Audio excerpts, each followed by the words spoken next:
It is January 22nd, which means a bunch of things. One of the things about January 22nd is it means that right about now, snooze buttons will start getting a workout again. It also means that gyms are opening up. I mean, there's space in gyms now because, well, our snooze button is getting a workout. Less people are getting workouts.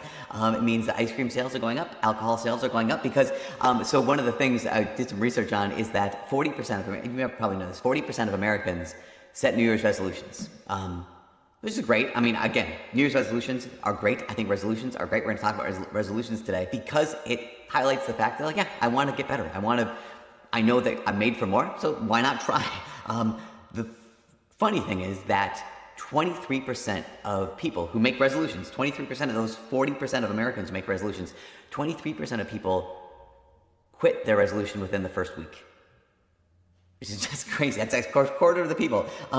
The second Friday of January is actually known as Quitter's Day because that's the one day more than any other day in the entire year that people just quit. They stop on that second Friday of January, known as Quitter's Day. I think Strava, which kind of measures people's like activity and movement, that's what they refer to it as. And then actually in a week, by the beginning of next month, February, almost half, about 43% to 45% of people will have quit their New Year's resolutions, which is interesting. I just think it's fascinating. I was reading a book by James Clear. It's a book called Atomic Habits, nationwide, really worldwide New York Times bestseller. And he talks about this. Talks about the question of how do you make a habit? Like, how do you, if you do resolve, like I do want to be I want to do these things. I have goals. I have resolutions.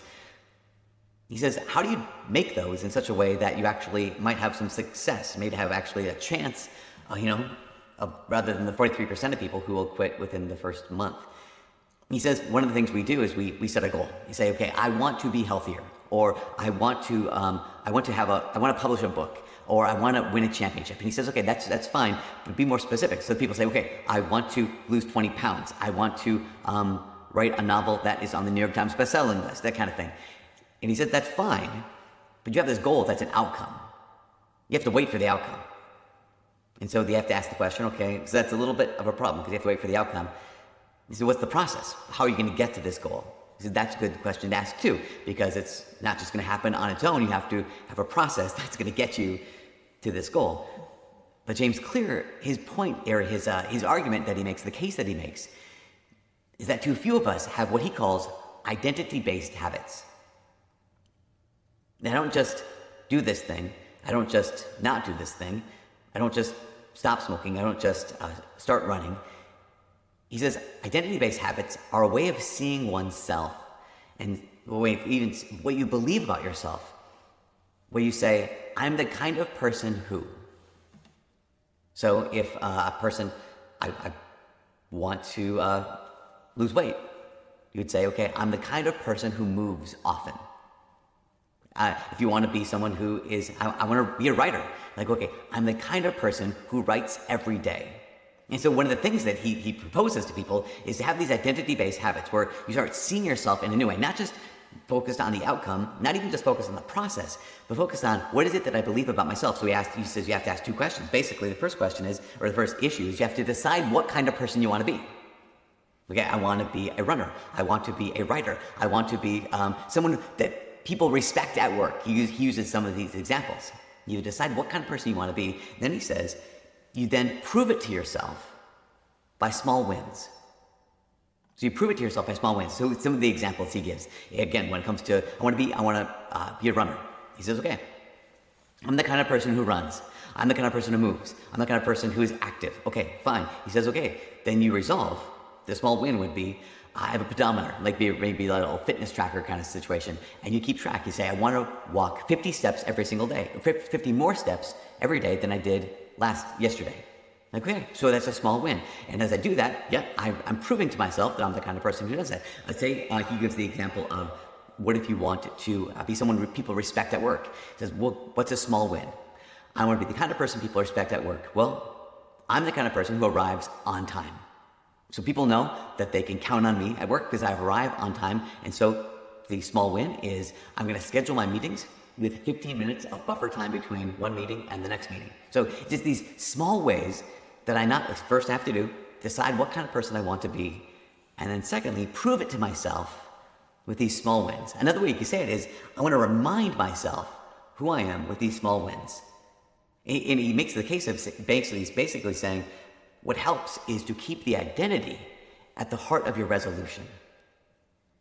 Keep who you are at the heart of what it is you want to do. And we're going to come back to this in a second, but I want to remind us all that we just last weekend, we started a new series on one of the most prominent, most dominant concepts, themes in Scripture, and that is the theme of exile. That here we are on this planet, all of us in a broken world. We're made for this world. The world is good, but because it's broken, we find ourselves in exile. We find ourselves homeless. We find ourselves walking through this world where we realize I don't belong here, but I have to live here. And so we have the experience, this universal experience of being homeless or feeling homeless. And when we're homeless, it is so easy to forget. Not only is it easy to forget who you are, your identity, it's also easy to forget the fact that you have a home. Because sometimes we don't, right? I mean, I've talked to so many college students who, they graduate high school and move to college, and then that same summer, their parents move away. Like that same summer, their parents move to a whole nother city, a whole nother state, a whole other part of the country, or they graduate college and their parents move away. And it's one of those situations where it's like, okay, how do you go back? How do you go back home? There's no home. Like from now on, I'm going to another person's hometown, going to another person's house. This no longer is my home anymore. It's my parents' home. And there's this real sense of, I can't go back. There's no home to go back to. There's real pain because, we talked about last week that to be holy is to be set apart. To be holy is to be sacred, right? That's set apart for a purpose. And home is something that is set apart, right? Home is something that is sacred. So to lose it, yeah, maybe your parents get to move wherever they want to. That's fine. But to lose it, that means something. To lose it matters because I've got no place to go back to now. We've been talking about, we mentioned the Babylonian exile last weekend. We'll mention it again today. About 100 years before the Babylonian exile, there's this thing called the Assyrian exile. You probably know this already, you have the 12 tribes of Israel that break into two. You have the 10 tribes in the north and the 2 tribes in the south. Well, about 100 years before the Babylonian exile, the Assyrians, they come in from the north. And they absolutely decimate those northern 10 tribes. They completely obliterate them. They wipe them off the face of the map, basically. They take all of those Jews living in those 10 tribes and they bring them to far-flung places. And they also introduce 5 other kingdoms, 5 other nations, 5 other peoples into that region. So everybody in this place, it's this remarkable kind of experience of those who left would forget. And those who were brought in, well, they would forget. And so you have this whole kind of mess of people in what used to be these northern 10 tribes of Israel,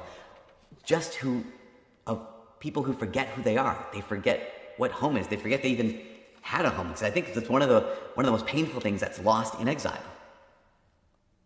One of the greatest costs of living homeless is that we forget we're rootless. That when you're homeless, you forget who you are. And that's the question, of course, our students have to ask when they leave home. They have to ask the question, well, who am I apart from my family? Well, who am I away from home? And those are really important questions to ask, but they're necessary to be able to answer. But sometimes we can be too quick to choose something that is too small to be enough. I mean, even family's not enough. Like my family can't give me my identity, but we come to campus and it's what I need to join a club, or I need to join this group over here. In fact, sometimes there's so much panic that first week, first couple weeks, first days even on campus, that it's just, what are the groups I can attach myself to so I have someone to eat with at breakfast or at lunch or at supper. I just need someone to go to the dining hall with. But too often, we're too quick to choose something that's too small. Even we have, people on campus who are student athletes, and that's their identity. My identity I'm not part of this club, I'm not part of that group over here. I'm on the basketball team, or I'm on the hockey team, I'm on the baseball team, and that's my identity. Again, it's too small. Or someone says, no, actually my identity, I'm pre-med. And so I hang out with pre-med people. We're all pre-med. We all study. We all hang out in the library. That's kind of where we live. That's our home away from home. Or that, engineers. Like, that's who we are. This is our identity. I'm a nursing major. That's who I am. That's my identity. Again, sometimes we are too quick to choose something that is too small to be enough. I think even that's the limitation of James Clear's identity-based habits. Because, of course, that helps to have an identity-based habit. But too often, it's too small of an identity. Like, I truly, too often, it's too small of a thing that leads to too small of an identity. This is nothing new. We've done this forever. Especially when you feel homeless. Especially when it's like, I don't know who I am. We are so quick to attach ourselves to whatever group there is. In fact, Paul, writing in the second reading today, 1 Corinthians, he's writing to these Christians, again, new Christians living in this not great city of Corinth. What do? They are too quick to choose too small of a thing to say, that's who I am. That's the group I'm part of. So he says, there's a bunch of Christians here saying, like, well, I belong to Paul, or I belong to Apollos, I belong to Kepha. Like, all these people are too quick to choose something that is too small to be enough for their identity. Because we're always tempted toward this, especially when we're living in exile. We are always tempted to choose something that's too small. And again, homelessness can amplify this, because it can make you forget your true identity. This is one of the great costs of homelessness. This is one of the great costs of exile. It can make you forget your identity. And it can do it slowly, or it can do it quickly. It can do it passively, or it can do it aggressively. So again, we talked about the Babylonian exile last week. We'll talk about it again this week.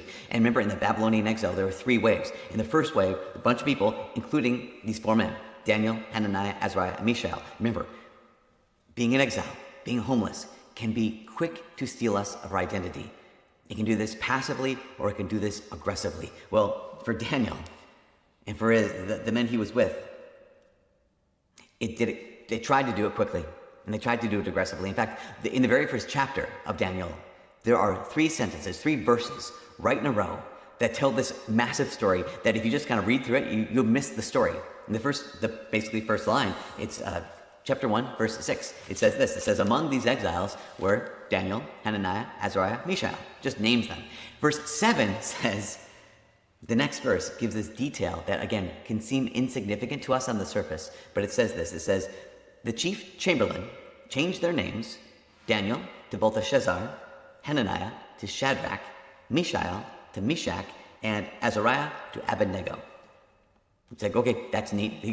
Obviously, they have Jewish names. Now they're living in Babylon. They have Babylonian names. What's the big deal? Again, right on the surface, it seems like no big deal. You're living away from home. You're in exile.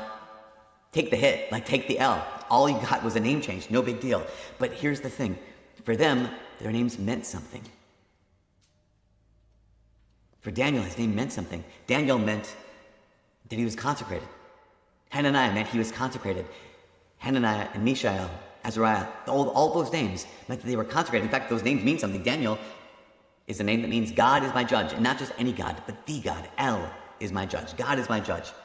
Hananiah means God has been gracious. Mishael means who is like God. Azariah means God is my help. So every time these men would speak their names, every time they introduce themselves, even though they're homeless, they'd be reminded, my name is Daniel. God is my judge. I'm Mishael, who is like the Lord God. Every time they introduce themselves, even while they're homeless, they remember, no, this is whose you are. This is who you are. So when this chief chamberlain changes their names from Daniel to Belteshazzar, Mishael to Meshach, Azariah to Abednego, and Hananiah to Shadrach, those names mean something. So the Babylonians had their gods too. They had the god Bel. They had the god Aku. They had the god Nego. So here's Daniel's new name, Belteshazzar, which means Bel will protect me. You have the name Shadrach, which means inspired by Aku. You have the name Meshach, which means belonging to Aku. You have the name Abednego, which means servant of Nego. So every time these men would introduce themselves in this place of exile, in this place of being homeless, far from their homes, This is crazy. They had been consecrated, right? Remember, they had been set apart for a purpose. And that is to live for the Lord, to live as the Lord's. And it's almost like when their name is changed, that they're being desecrated. That in the Bible, when someone gets a new name, a name change, they're almost always given a new mission, a new role. So here's Abraham and Sarah given this new role. Here's Jacob, his name becomes Israel, given a new role. Here's Simon, whose name becomes Peter. He's given a new role, a new mission, a new kind of consecration, set apart for something powerful. And then here's this chief chamberlain that's almost, again, deconsecrating or desecrating these men. So, question, what does Daniel do? I mean, he can't go home. We got that already. And he can't say, I refuse to go by Belteshazzar. Like, I refuse. He can't do that. He's powerless. But then very next verse, remember the first verse tells them their Jewish names. Second verse, they're renamed these Babylonian names. And then the next verse, verse 8 says so clearly, it says, but Daniel resolved not to defile himself with food from the king's table. So he knows, again, he can't go home. He knows he can't make people call him a different name. But he resolved to not eat food from the king's table. He made a resolution. And it wasn't this massive resolution. It was a simple resolution. It was doable. It was consistent. It was regular. I mean, think about this. Every time Daniel sat down to eat, he was reminded that he was Jewish. Every time Daniel sat down to eat, he ate like a Jew. He was homeless, but he ate like he was back home. And he did this so that he wouldn't forget. We have this society that was trying to strip Daniel of his identity, changing his name. But Daniel made a resolution. Daniel resolved, I'm going to be reminded every single day, this small thing, this simple thing, this doable thing, I'm going to do this thing, and it will remind me every day I'm homeless. I have a home, but it's not here. I don't belong here, but I have to live here. There are some places in our lives that make it hard to remember. We note this, that some places, homeless, strip it fast. Some are slowly, some do it aggressively, and some do it passively. Years ago, I remember hearing the story, and I've shared it a number of times. I don't think I've told it for a couple of years now, but years ago, I heard the story about, pretty recently, a Catholic man living in China, in the Fujian province of China. And there it is illegal to be Catholic, unless you're part of the state Catholic Church, which isn't the authentic Catholic Church. And so if you're going to be Catholic, you have to kind of hide it. And they have these clandestine home masses. So this man and his family, they were hosting this priest. And so their neighbors who were Catholic had come to their house, and they celebrated this mass. They had guards all around the house. As the priest was finishing up mass, one of the lookouts came in and said, the authorities are on the way. And so they scattered. The priest ran. Everyone ran, except it was this man's house, so he didn't have anywhere to run. He was arrested, and he was taken into custody for 3 weeks. They beat this man, trying to get him to reveal the identity and the location of this priest. For 3 weeks, they had stripped him. They had tied him up. They had beaten him. They burned his skin. They would take an electrified cattle prod, and they would apply it to the various parts of his body, just simply saying, just tell us the name of this priest. Tell us where he is.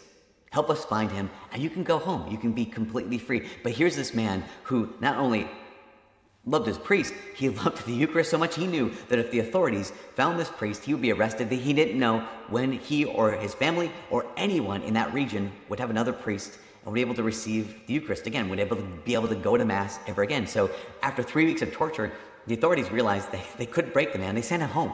Like, again, this incredible story of this man who, literally, this is not long ago, this is pretty recent, who was tortured for the Eucharist and ended up being a hero for the Eucharist. Well, shortly after this, he and his family escaped communist China. They came to the United States. They settled in somewhere in kind of north central, northeast United States. And immediately when he came to this country, he and his family were just overjoyed. Not only because of the opportunity, but also because they realized they could walk down the street and go to mass, like in public. They could go to mass and no one was looking over their shoulder. They could go to daily mass. These people who had to wait, weeks, sometimes months to have mass come to them, they were able to go to mass every single day. So they did. It was just an incredible, joyful time, but also a great land of opportunity. So here is this man, here's his family going to mass, but he realized that, I could get a job, I can work and I can make money. He found out that a lot of times, not always, but a lot of times, if you work more, you can make more money. So pretty soon he started just sending his family off to daily mass, and while he extended some of his hours. As time passed, he took some extra shifts on weekends and found out he could get maybe time and a half. So maybe he'd occasionally skip a Sunday mass. As the time wore on, he found himself only going to mass on Christmas and Easter. I remember when a friend of mine told me about this man, and this friend of mine knew this man's priest. He said in this last Easter, he didn't even go to mass. We'd look at this and say, here's this man who was a hero for the Eucharist, who was tortured endlessly for 3 weeks and wouldn't give up the Eucharist. And he comes to this country, and now he doesn't even go to mass. And the point is this, the thing we can't miss is this. What communist China couldn't do, what torture couldn't do, what electrocution and cattle prods couldn't do, our culture was able to do, and it didn't even have to try.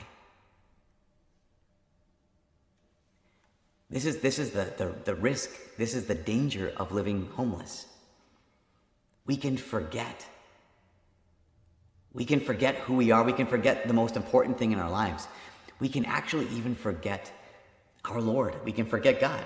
Because of that, we realize we have to fight. What I mean by fight is we have to intentionally choose. We have to resolve. We have to be like Daniel. We have to keep our identity at the heart of resolution. We have to choose a resolution that reminds us of our identity. Again, what did Daniel do? He couldn't go home and he couldn't change the world around him. But what he could do is he could be reminded every single day, I belong to someone else. His habits, his resolution, what he resolved to do, reminded him every day of who he was, reminded him every day of whose he was. And this is what we have to do. This is the last thing. Just like James Clear said, we have to choose, what kind of person do I want to be? And then we have to prove it to ourselves with small wins. Another way to say it is remind ourselves with small wins. So my invitation this week, you belong to the Lord. Too often, we're too quick to settle for too small of an identity. You belong to the Lord himself. But you don't belong here. You have to learn how to live here.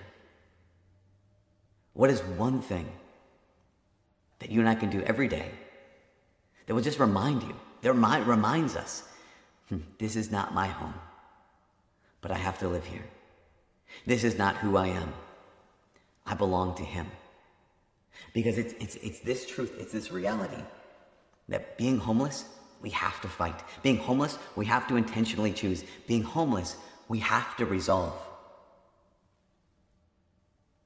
to do whatever it is we need to do that will remind us of who we are and will never let us forget whose we are.